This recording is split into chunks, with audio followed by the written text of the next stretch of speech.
वृंदावन बिहारी लाल की जय हो। महाराज कहाँ चल रही थी कथा, हम क्या कह रहे थे? कहाँ कहाँ कथा कह रहे थे हम? कहा विजयराम कहा थे। हे भगवान, अच्छा बाहर यहाँ से प्रवेश कर रहा है, यहाँ से निकल जा रही है, क्या कथा? क्या बात। बोले वृंदावन बिहारी लाल की जय हो। भैया कल से जब कथा शुरू हो तो उसके पहले जनरेटर चला दीजिएगा, ठीक है? हाँ। कथा के समय लाइट से मत चलाइए। बोले वृंदावन बिहारी लाल की जय हो। गोविंद मेरो है, गोपाल मेरो है, गोविंद मेरो है, गोपाल मेरो है, गोविंद मेरो है, गोपाल मेरो है, गोविंद मेरो है, गोपाल मेरो है, यमुना पुलिन बिहारी नंदलाल मेरो है, यमुना पुलीन बिहारी नंदलाल मेरो है, गोविंद मेरो है, गोपाल मेरो है, गोविंद मेरो है, गोपाल मेरो है, गोविंद मेरो है, गोपाल मेरो है, गोविंद मेरो है, गोपाल मेरो है। वृंदावन बिहारी लाल की जय हो। महाराज चारों महात्माओं ने नारद जी को आज देखिए मुख्य यजमान भी नहीं है, नारद जी प्रतिनिधि के रूप में मानो आज आनंद घाट पर हरिद्वार में लेकर आए हैं। वहीं पर गंगा जी के पावन पद पर ज्ञान और वैराग्य के लिए ये कथा होती है। प्यारे इसके मतलब अगर दूसरे के लिए भी कोई ये कथा कराता है तो उसका कल्याण हो जाता है। नारद जी ने ये कथा किया तो भक्ति मैया ज्ञान और वैराग्य को लेकर के बीच में ही कथा के दिन नाचती हुई वहां पहुंचती हैं और ज्ञान और वैराग्य नवयुवक बन गए। इसके बाद आगे भी बता रहे हैं कि कैसे कैसे प्राणियों का कल्याण करती है ये श्रीमद् भागवत महापुराण की कथा। तुंगभद्रा तटे पूर्वम भूतपतनमुत्तमं यत्र वर्णाः स्वधर्मेण सत्यसत्कर्म तत्पराः। तुंगभद्रा नदी के तट पर एक गांव है जिनमें एक ब्राह्मण रहते हैं जिनका नाम है आत्मदेव। आत्मदेव माने जो अपने आत्मा में देवत्व का दर्शन करे वही आत्मदेव है। प्यारे कर्मनिष्ठ ब्राह्मण हैं, बहुत तपस्या भी करते हैं, लेकिन पता नहीं किस जन्म का परिणाम भुगतने को मिला कि इनके कोई संतान नहीं है। और यही नहीं, ये जिस वृक्ष को ला करके लगा दिए हैं उस वृक्ष में कभी फल और फूल नहीं आया। जिस बीज को ले जाकर के खेतों में बुआई कर दिए हैं उसमें भी कभी फल नहीं आया। यही नहीं प्यारे, एक गऊ को ला करके जब से अपने यहाँ बांध दिए हैं तब से वह भी पंथा हो गई है। उसने भी कोई बछड़ी और बछड़ा का जन्म नहीं दिया। एक बार ये इसी चिंता को लेकर के नदी के तट पर जाते हैं तपस्या करने के लिए कि हम यही तपस्या करेंगे और भगवान जब आएंगे तो उनसे वरदान मांगेंगे कि एक संतान हो जाए। क्योंकि बिना संतान के जीवन किसी का नहीं। मुक्ति संभव अगर है तो संतान से संभव है। महाराज आज आत्मदेव जी जल लिए और बैठे, जैसे तपस्या करना प्रारंभ करना चाहे तब तक देखे तो एक ब्राह्मण देवता चले जा रहे थे, एक महात्मा। उन्होंने पूछ लिया, भैया आप कौन हो, कहाँ से आए हो? तब तक ये चरण लिए और अपना सारा वृत्तांत बता दिए। तब महाराज ब्राह्मण ने कहा, अरे आप एक जन्म की बात कर रहे हो? मैं तो देख रहा हूँ कि तुम्हारे एक जन्म नहीं,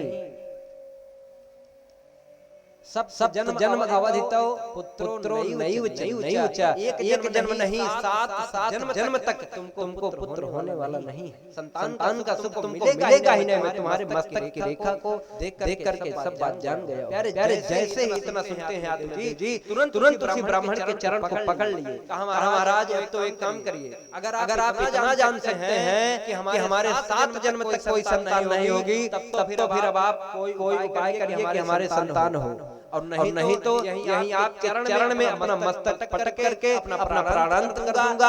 आपको लगेगी ब्रह्म हत्या। हे भगवान, अब बताइए। ब्राह्मण ने कहा गजब का व्यक्ति मिल गया है, अनायास ब्रह्म हत्या लेने को मैं तैयार हो गया। अरे मैं चला जाता सीधे तभी ठीक था, मैं फालतू में रुक गया। नहीं प्यारे, तब उसी ब्राह्मण ने निकाल करके एक फल दिया कि ले जाओ अपनी पत्नी को खिला देना। इसी प्रसाद के प्रभाव से वह अंतर्मुखी होगी और उसी से पुत्र का जन्म होगा। लेकिन प्यारे, इनकी पत्नी जिनका नाम है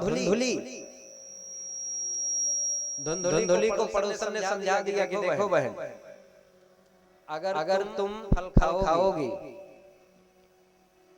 तो गर्भ जब तुमको हो जाएगा तो मान लीजिए कभी घर में चोरी हो गई, या कि चोर लोग आगे लेकर के तलवार खड़े हो गए, घर से निकलो नहीं तो तुरंत प्राणांत कर दूंगा, तुम भाग भी नहीं पाओगे। कोई आपत्ति विपत्ति आई तो भाग भी नहीं सकती हो, तब क्या करोगी। अब धुंधुली के मन में एक बात प्रवेश करती गई, और महाराज वह बात देखिए, अच्छी बातें कम घुलती हैं दिमाग में, न अब व्यर्थ की बातें जो हैं ये तुरंत प्रवेश करती हैं, और पता नहीं कैसे निगेटिव बातों का असर रहता है कि ज्यादा काम करती है। तब तक इसकी बहन आई थी। इसकी बहन ने कहा हाँ बहन, मैं बता रही हूँ, देखिए मैंने इस समय गर्भ धारण किया, बहुत कष्ट उठाना पड़ता है। धुंधुली ने कहा क्या करें। पहले तो एक काम करिए, ये फल सही है या नहीं इसका परीक्षण करने के लिए आपके यहाँ एक गैया है ना, इसने भी कभी बछड़ा और बछड़ी का जन्म नहीं दिया, तो एक काम करिए, ये फल सही है कि नहीं इसका परीक्षण करने के लिए आप खिला दीजिए गौ माता को, और जीजा जी से कह दीजिए कि जब तक हमको संतान न हो जाए तब तक ये घर से बाहर रहे। जब संतान हो जाएगी तो आपको समाचार भेज दिया जाएगा, आप आ जाना। अब महाराज बात मान लिया, चले गए। और धुंधुली की बहन को जब एक बालक होता है तो ले आकर के बहन को देती है, उसके बदले में खूब सारा धन इनसे लेती है। और ये समाचार जब मिला आत्मदेव जी के घर आते हैं बड़ी प्रसन्नता से। महाराज ये बच्चे का जन्म हुआ है तो धूमधाम से उत्सव मनाए, नंदी मुख श्राद्ध किए, दान किए। इसके बाद कुछ दिन जब बीता, उस गौ से भी एक बालक का जन्म हुआ। महाराज पूरी शरीर तो जैसे मनुष्य की होती है वैसे थी पूरा का पूरा अंग, लेकिन कान जो है जैसे गौ का कान होता है उस तरह से कर्ण। तो बालक का जब नामकरण होने को हुआ तो धुंधुली ने कहा 9 महीने तक कष्ट हमने उठाया है, इसलिए मेरे गर्भ से जिस बालक ने जन्म लिया है इसका नाम होगा, मेरा नाम धुंधुली तो इसका नाम धुंधुकारी। और देखो ये गौ के गर्भ से आया है, इसके कान भी गाय के कान के जैसे हैं, इसलिए इसका नाम होगा गोकर्ण। परिणाम क्या हुआ, गोकर्ण पंडितो ज्ञानी धुंधुकारी महान खलः। आगे चल करके गोकर्ण जी अपने पिताजी के साथ रहते थे, इसलिए बहुत बड़े विद्वान हुए, पंडित हुए, और धुंधुकारी महान खल हो गया। ये महाराज घर में भी चोरी करने लगा, और घर के बर्तन को चोरी करके ले जाता, बेचता, बाहर से भी चोरी कर लेता। एक समय ऐसा आया कि 5 वेश्याओं के संग में फंस गया। और महाराज इसी कारण आत्मदेव जी बैठ करके रो रहे थे कि बताओ एक पुत्र मेरा गोकर्ण है जो कितनी अच्छी बातें करता है और एक है धुंधकारी जो दुराचार में फंस गया है। ये तो दुराचारी हो गया है। यही कहते हुए रो रहे थे। तब महाराज गोकर्ण जी ने आज अपने पिता को समझाया है कि पिताजी किसके लिए रो रहे हो? कौन आपका पुत्र? आप किसके पिता? ये संसार किसी का है नहीं, ना कोई आपका पुत्र है, ना आप किसी के पिता है। ये भान आपको होना चाहिए। क्यों? क्योंकि देहेन सीमान सरुधिरे भीमतिम त्यजत्वम जाया सुतादिषु सदा ममतां विमुञ्च पश्यामि जगदिदं क्षणभङ्गुनिष्ठम् वैराग्य राग रसिको भक्तिनिष्ठः। हे पिताजी, आप इस देह से जिसमें रक्त मांस के रोथड़े भरे हुए हैं, इससे आप अपना संबंध बना करके बैठे हो, इसके लिए रो रहे हो? अरे ये कुछ नहीं है। कोई किसी की पत्नी नहीं है, ना आप किसी के पति हो, ना आपका कोई पुत्र है, ना आप किसी के पिता हो। ये आप बात मान के चलिए। और धर्मं भजस्व सततं त्यज लोक धर्मान। पिताजी आप लोक धर्म का परित्याग करिए और उस धर्म को भजिए। क्या कहा? धर्म न दूसर सत्य समाना, धर्म न दूसर सत्य समाना, धर्म न दूसर सत्य समाना, धर्म न दूसर सत्य समाना। आगम निगम पुराण बखाना, आगम निगम पुराण बखाना, आगम निगम पुराण बखाना, आगम निगम पुराण बखाना। सत्य के समान कोई दूसरा धर्म नहीं है। सत्य क्या है? परमात्मा। इसलिए उसी का भजन करो। इस लोक रीति का परित्याग करो और घर द्वार छोड़ दीजिए। अरे क्यों? क्योंकि हमको तो ये लगता है ना कि मेरा परिवार है। क्या बात! देखिए प्रतापगढ़ से चल करके बड़े भैया श्री राकेश शर्मा जी हमारे परम स्नेही और महाराज श्री रामचरितमानस अगर कभी सुनने का अवसर आप लोगों को मिला तो फिर क्या कहना है? बहुत ही सुंदर श्री रामचरितमानस का गायन करते हैं। आपका स्नेह हमको हमेशा मिलता रहता है।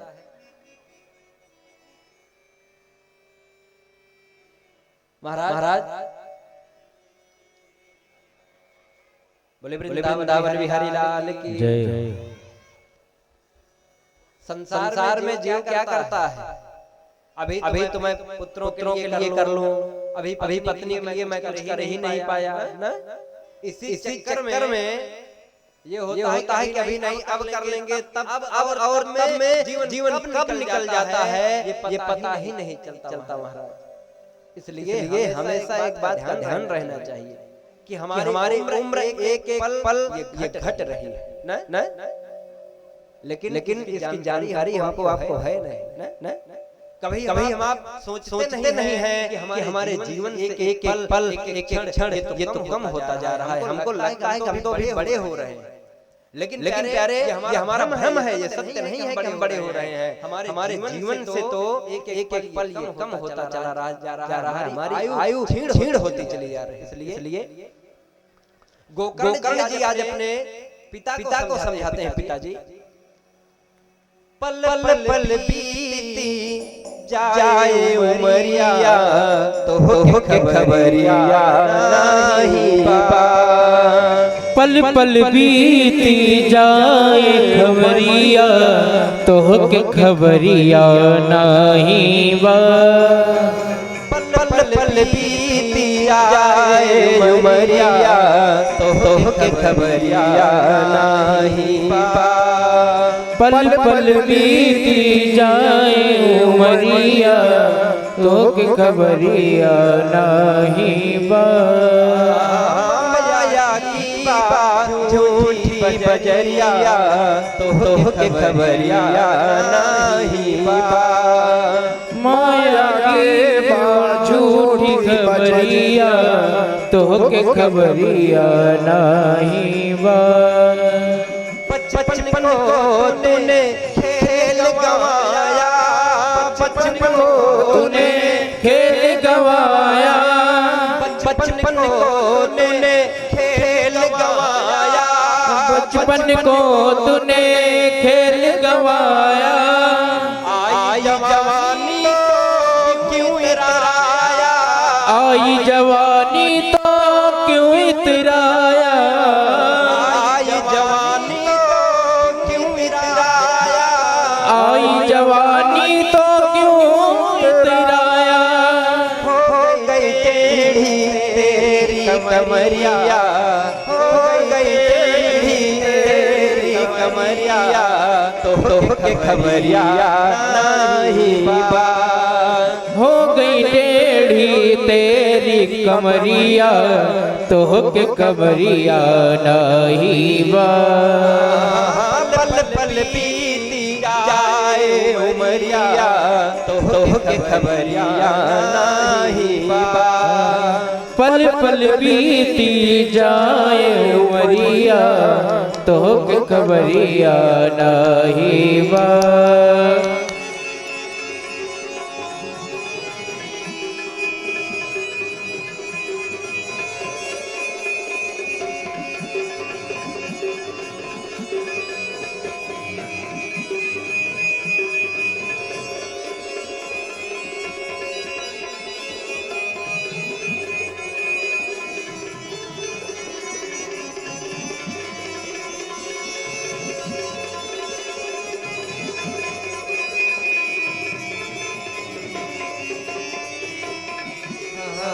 किसने भेजा क्यों तू आया, किसने भेजा क्यों तू आया, किसने भेजा क्यों तू आया, किसने भेजा क्यों तू आया।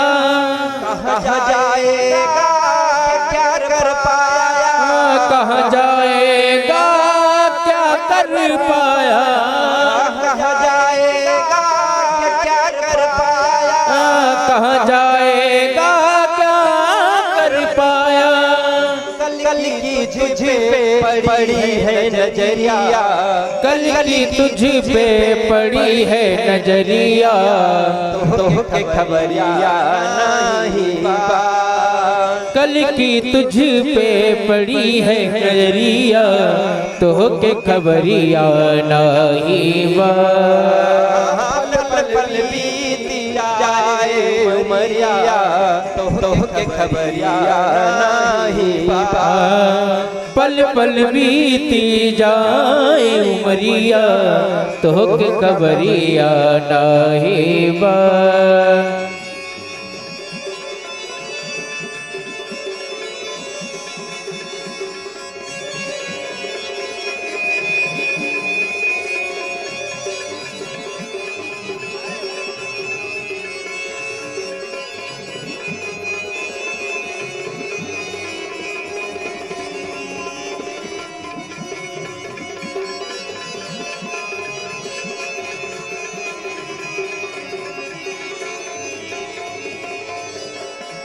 और जीव जब घर में रहता है तो भगवान से क्या प्रार्थना करता है? नहीं, एक बच्चन भगवान से कहता है क्या?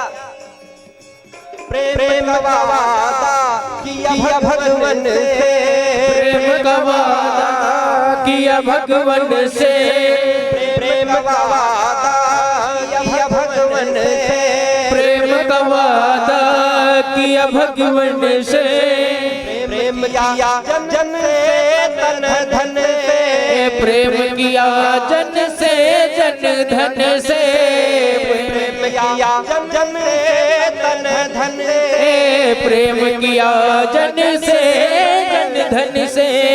एक दिन देगी सगाए राधे एक दिन देगी सजाए रिया, तो के खबरिया नहीं पा।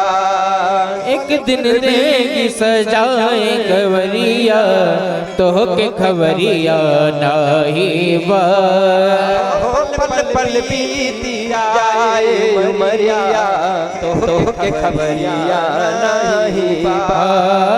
पल पल बीती जाए उमरिया, तो के खबरिया नहीं बा।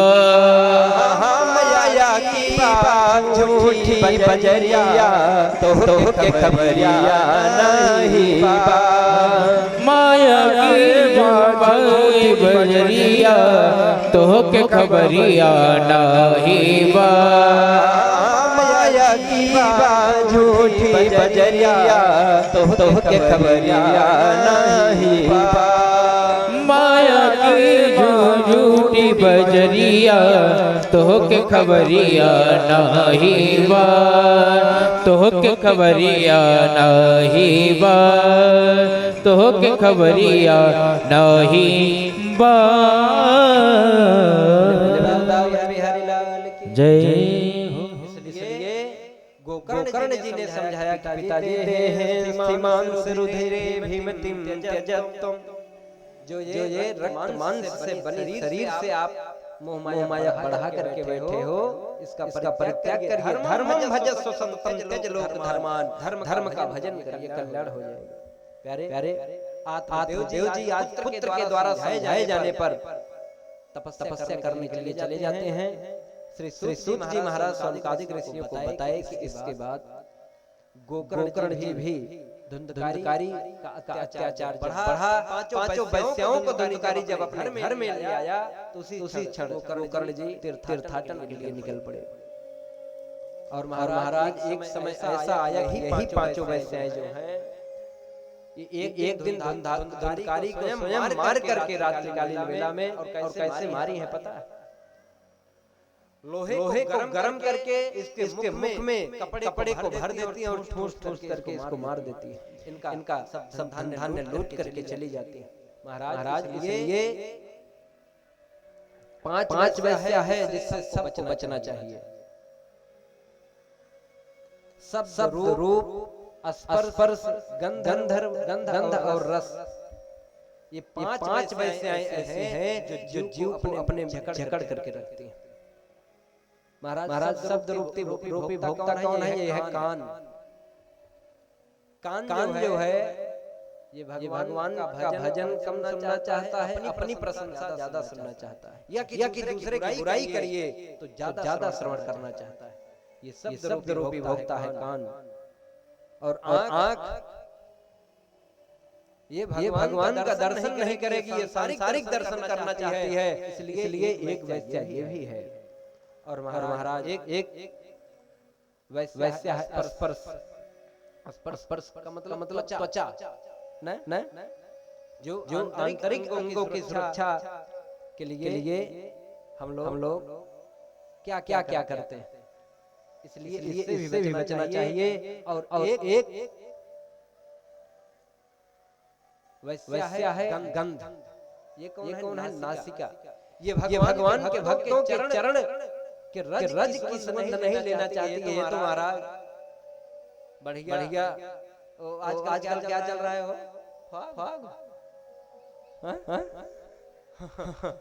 इसको गंध क्या अच्छी लगती है? ये भगवान को जो पुष्प चढ़ा हुआ है उसमें इसको सुगंध नहीं मिलेगी। ये तो फाग और पता नहीं क्या होता है, क्या होता है, जो भी होता हो उसके चक्कर में पड़ जाती है। और महाराज एक वैश्या है रस रूपी भोक्ता है जिह्वा जो है ये सांसारिक व्यंजनों का रस लेना चाहती है। ये कभी परमात्मा के नाम का रस नहीं लेना चाहती। इसलिए ये पांच वैश्याओं से सबको बचना चाहिए। महाराज इसके बाद गोकर्ण जी एक दिन वापस आते हैं। रात्रिकालीन बेला में सोए हुए थे, तो यही धुंधकारी ये बहुत बड़ा प्रेत हुआ। कभी घोड़ा बन जाता और क्या क्या बात। कभी कभी आंधी तूफान का रूप धारण कर लेता, कभी हाथी बन जाता, महाराज भयंकर रूप धारण करके आ जाता है रात्रिकालीन बेला में। अब तो ऐसे वायु चल रही है, ऐसी हवा चल रही है मानो जैसे संसार में प्रलय आ जाए। इस तरह की आवाज जब गोकर्ण जी के कर्णों में गई, तुरंत उठे और अपने कमंडलों से जल का छींटा लिया, जैसे थोड़े तुरंत प्रेत प्रकट हो गया। पूछे भैया कौन हो? तब बोल पड़े धुंधकारी, अहम भ्राता त्वदीयोऽस्मि धुंधकारी नामतः स्वकीयेनैव दोषेण ब्रह्मत्वं नासितं मया। हे भैया मैं आपका भाई हूँ, धुंधकारी मेरा नाम है। मैं अपने कर्म के कारण ऐसी गति को पाया हूँ, इसलिए आप कोई उपाय जानते हो ऐसे उपाय को करिए जिससे हमको प्रेतत्व से मुक्ति मिल सके। महाराज तब तो अब गोकर्ण जी कह रहे हैं धुंधकारी तेरे लिए तो मैंने गया में पिंडार्पण किया, फिर भी तुम्हारा कल्याण नहीं हुआ। प्यारे बहुत ध्यान से सुनिएगा। गोकर्ण से धुंधकारी ने कहा भैया हजारों बार आप गया में जाकर के तर्पण करिए और पिंडार्पण करिए, हमारा कल्याण नहीं होगा, कोई श्रेष्ठ उपाय करिए। तब महाराज गोकर्ण जी ने धुंधकारी के कल्याण के लिए श्रीमद् भागवत महापुराण की कथा का आयोजन किया और जो यज्ञ मंडप बनता है ईशान कोण में सप्त ग्रंथि वाला एक बांस लगा दिया गया। यहाँ भी लगा हुआ है महाराज। और गोकर्ण जी ने धुंधकारी के प्रेतत्व की मुक्ति के लिए आज श्रीमद् भागवत महापुराण का अनुष्ठान किया। पहले दिन की कथा व्यतीत जब विराम हुई, एक ग्रंथि फटी, दूसरे दिन की कथा से 2 ग्रंथि, इसी तरह से 7 दिन की कथा जब हुई तो 7 ग्रंथियां फट गई और धुंधकारी के लिए भी विमान आया। उसी विमान पर बैठ करके धुंधकारी भगवान धाम को प्राप्त किया। कृष्ण कन्हैया लाल की। महाराज इसी 7 ग्रंथियों में यह जीव भी जकड़ा हुआ है। यही 7 ग्रंथियां अगर जीव के शरीर से दूर हो जाएं तो मानो इसके लिए विमान आ जाएगा। क्या है? काम, क्रोध, लोभ, मोह, मत्सर और ईर्ष्या। यही 7 ग्रंथियां जिस दिन हमारे अंदर से फट गई, अपने आप हमारे लिए विमान आ जाएगा और सबको भगवान के धाम में जाने का अवसर मिल जाएगा। इसलिए इस 7 ग्रंथियों का भेदन करना चाहिए महाराज। इसके बाद ग्रामवासियों ने कहा गोकर्ण जी से कि भैया आपने धुंधकारी का तो कल्याण करा दिया, कृपा करके हमारे कल्याण के लिए भी कोई विमान बुलवाइए। हे महाराज एक जगह कथा हो रही थी। अब व्यास जी 7 दिन तक बहुत बात बताए थे कि इनके लिए विमान आया, इनके लिए विमान आया, इनके लिए आया। एक महापुरुष पहुंच गए महाराज जी के पास। कहे गुरु जी कहाँ? हाँ भैया। कहे आपने तो बताया कि किन लोगों ने भागवत जी की कथा सुना और सबके लिए विमान आया। आपो 7 दिन यहाँ कथा सुना, यहाँ तो साइकिल नहीं आई। अब बताइए। कहा भैया तो कहा कुछ उपाय करिए, हम लोगों को भी विमान चाहिए, मैं भी बिना विमान नहीं जाऊंगा। व्यास जी ने कहा भैया विमान आ तो जाएगा लेकिन फिर भी आप नहीं जा पाओगे। कहा आप पहले मंगवाइए तो कैसे नहीं जाऊंगा, मैं जरूर जाऊंगा। अब भैया व्यास जी भगवान से प्रार्थना किए कि प्रभु अब तो इज्जत आप बचाइए। अब महाराज 7 दिन फिर से कथा हुई। अब विमान आया लेकिन जैसे विमान आया तो अब गांव के जितने खल थे ये पहले विमान में बैठ गए। जैसे ही सभी खल बैठे तो व्यास जी कहे देखिए मैं कह रहा था ना कि विमान जरूर आ जाएगा लेकिन आप लोग फिर भी जा नहीं पाओगे। महाराज सज्जनों ने कहा प्रभु एक काम करिए, इन्हीं दुर्जनों के यहाँ से भेज दीजिए, हमारे लिए यही धरती स्वर्ग हो जाएगी। इसलिए सबका कल्याण हुआ। बोले कृष्ण कन्हैया लाल की जय हो। महाराज अब समय बहुत ज्यादा हो गया है। आज की कथा को यहीं पर विराम दिया जाएगा। आज प्रथम दिवस है ना। अच्छा, लोग गजब बहाना ढूंढते हैं भैया। हम तो आपसे सीखे हैं कुछ बात। हाँ, प्रक्षम किम प्रमाणम। अगर तैयारी एक दिन पहले करेंगे तभी हम आज के काम को पूरा कर पाएंगे। क्योंकि कल का काम तो इतना ज्यादा वैसे ही है कि हम उसको कैसे कर पाएंगे। इसका भार पहले से सर पर चढ़ा हुआ है और आज का भी भार हम कर टाल दें, ये कैसे संभव है ना? लेकिन लोग कहते हैं आज पहला दिन है और हमारी आदत में ये है नहीं कि पहला दिन है कि पांचवा दिन है। पहले दिन तो और जोश रहना चाहिए ना, और उमंग रहनी चाहिए। क्योंकि शरीर तो थकती है भंडारे के दिन बाद। भंडारा हो जाता है तब शरीर में थकावट आती है। पहले दिन तो और उमंग रहती है ना। तो इसलिए आप लोग कल से 2:30 बजे से यहाँ पर उपस्थित हो जाइए। 2:30 से हर इच्छा तक कथा चलेगी। और महाराज आप ये कल से साउंड सही कर लीजिए। हम तो सोचे थे कि आप एक मिलोगे जो ठीक ठाक, लेकिन आज तक रिकॉर्ड नहीं टूट पा रहा है। जितने मिलते हैं सब कहते हैं कल हो जाएगा। और हम बढ़िया सीना तान के चलते हैं कि आज का काम तो आज हो ही जाना चाहिए। लेकिन क्या करें, नहीं हो पाता। लेकिन ये बात अच्छी नहीं है। हमको आज की तैयारी आज चाहिए, इसलिए हम लोग कल ही आ गए ना।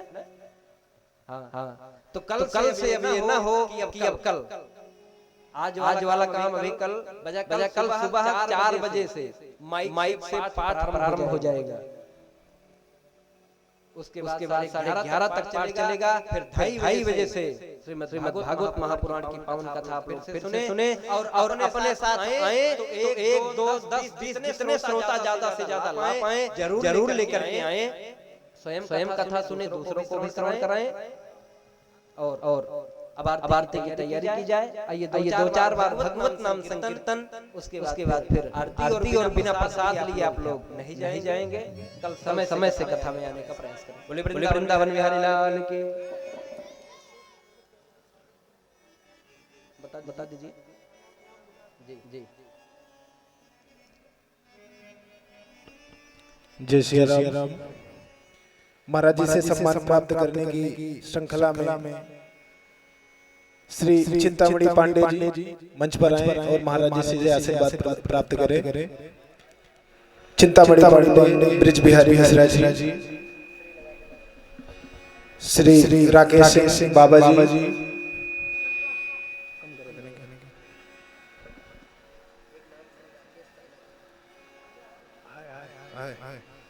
श्री लाल बहादुर पांडे जी। आप एक करके आते रहिए और परम पूजनीय महाराज जी से आशीर्वाद प्राप्त करते रहिए।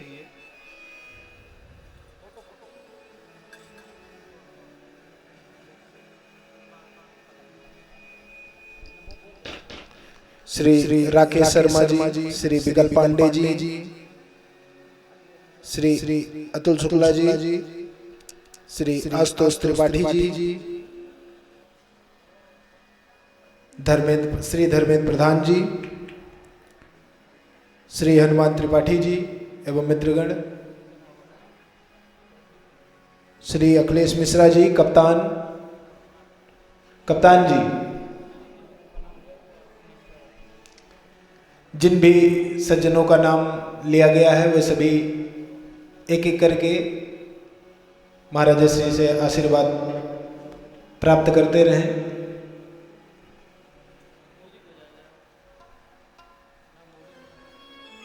एक बार मैं पुनः आप सबका नाम दोहरा दे रहा हूं।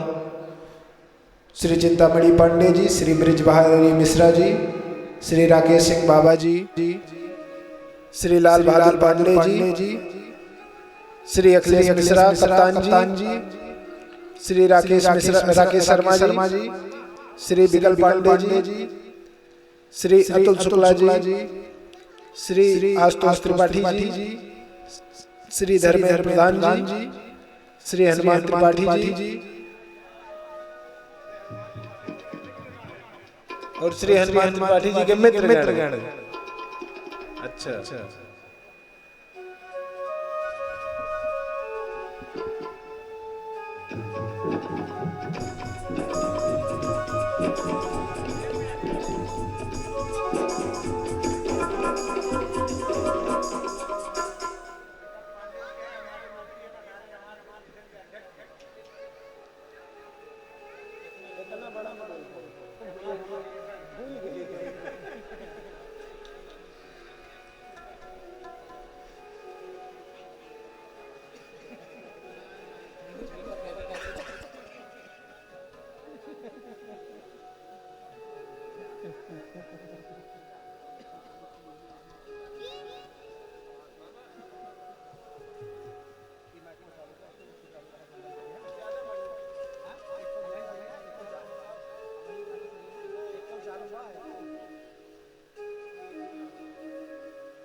बोले वृंदावन बिहारी लाल की जय हो।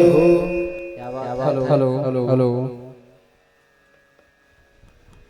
आप सब लोग अपना अमूल्य समय निकाल करके प्रथम दिन से ही मैं देख रहा हूँ कथा तो हम लोग हमेशा करते रहते हैं, लेकिन महाराज अब बताइए प्रधान जी आज से ही लगे हुए हैं। हाँ? इस ग्राम सभा के प्रधान जी बताइए और आपके सहयोगी इष्ट मित्र रिश्तेदार नातेदार आज से ही महाराज क्या बात है। तब तो कथा में आनंद जरूर आएगा। आइए सभी लोग हाँ नीचे से आरती करें जी। हाँ एक लोग ले अंदर दिखा दीजिएगा आरती आप लोग, बाकी यहीं से आरती कर लेंगे। सब लोग अपने स्थान पर खड़े होंगे और भागवत भगवान की आरती करेंगे और कल 2:30 बजे से कथा में सम्मिलित। बोले वृंदावन बिहारी लाल की जय हो। जय हो।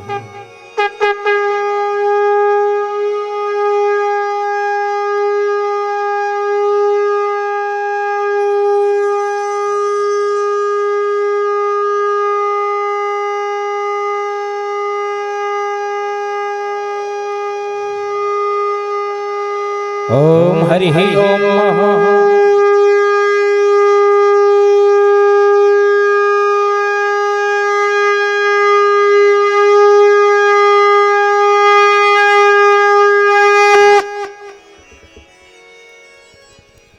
श्री भागवत भगवान की है आरती, पापियों पाप से है तारती। श्री भागवत भगवान की है आरती, पापियों को पाप से है तारती।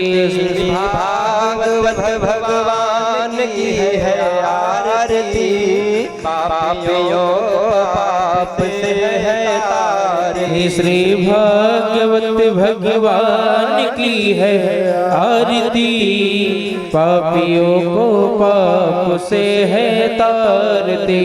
अमर ग्रंथ यह मुक्ति पंथ पंचम वेद निराला, नव जो जगाने वाला। अमर ग्रंथ यह मुक्ति पंथ ये पंचम वेद निराला, नौ ज्योति जगाने वाला। अमर ग्रंथ यह मुक्ति पंथ पंचम वेद निराला, नव जो जगाने वाला। ये अमर ग्रंथ ये मुक्ति पंथ ये पंचम वेद निराला, नौ ज्योति जगाने वाला।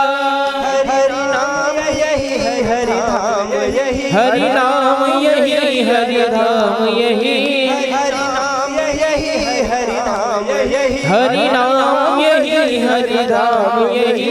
जग के मंगल की आरती, पापियों पाप से है तारती। श्री भागवत भगवान की है आरती, पापियों को पाप से है तारती। श्री भागवत भगवान की है आरती, पापियों को पाप से है तारती। गीत पावन पुनीत पापों में मिटाने वाला, हरि दर्श कराने वाला। ये सात गीत पावन पुनीत पापों को मिटाने वाला, हरि दर्श कराने वाला। ये सात गीत पावन पुनीत पापों को मिटाने वाला, हरि दर्श कराने वाला। ये सात गीत पावन पुनीत पापों को मिटाने वाला, हरि दर्श कराने वाला। यह सुख करनी यह दुख हरनी, यह सुख करनी यह दुख हरनी, यह सुख करनी यह दुख हरनी, यह सुख करनी यह दुख हरनी। मधुसूदन की आरती, तारती, पापियों को पाप से है तारती। श्री भागवत भगवान की है आरती, पापियों को पाप से है तारती।